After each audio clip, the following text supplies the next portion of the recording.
Imagine a country that has faced revolutions, invasions, economic sanctions, and international isolation for decades. A country surrounded by powerful enemies, a country whose economy has been restricted again and again, yet somehow it never collapsed.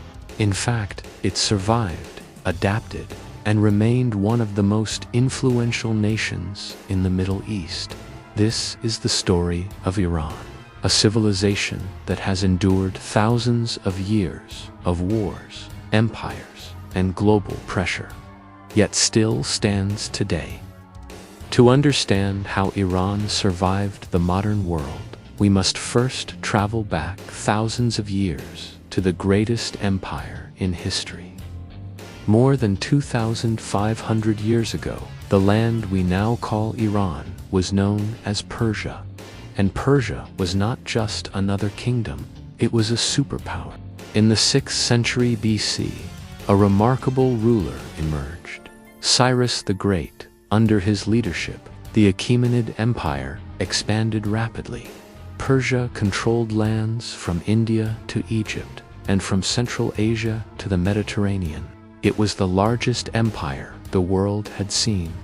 Unlike many conquerors, Cyrus ruled with a different philosophy. He allowed local traditions, religions, and languages to continue. This policy made the Persian Empire unusually stable. Road networks connected distant cities, and trade flourished across the empire. But no empire lasts forever. In 330 BC, the empire faced one of the greatest military commanders in history, Alexander the Great. His armies marched deep into Persian territory. After several decisive battles, the Persian Empire collapsed. For many civilizations, this would have meant the end. But for Persia, it was only another chapter. Over the next 1,000 years, the region was ruled by many powers: Greek kingdoms, Parthian rulers, and later, the Sasanian Empire. In the 7th century, Arab armies spread rapidly. Persia was conquered and gradually adopted Islam, transforming its culture and identity. But even after these changes, Persian culture never disappeared. Its language survived, its traditions endured, its identity remained strong. By the 19th century, Persia had entered a difficult period. European powers began competing for influence in the region. In the early 20th century, a military officer named Reza Shah Pahlavi took power. He began modernizing the country.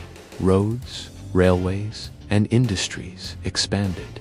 Iran started transforming into a modern nation-state. But modernization came with controversy. By the 1970s, many Iranians felt the government was becoming increasingly authoritarian. Protests began spreading across the country. Among them was a powerful figure, Ruhollah Khomeini. In 1979, the protests reached a breaking point, and the Shah fled. Just 1 year after the revolution, Iran faced a devastating invasion. In 1980, neighboring Iraq, led by Saddam Hussein, launched an attack. For 8 brutal years, both countries fought. The war drained Iran's economy. Yet, despite enormous pressure, Iran did not collapse. In the decades that followed, Iran faced another type of conflict: economic pressure through severe sanctions. Instead of collapsing, it began adapting. The government promoted domestic industries, leading to the resistance economy. Today, Iran remains one of the most influential countries in the region. Its culture spans thousands of years. Iran's story is not just about power or politics. It is about resilience, a civilization that has lasted thousands of years.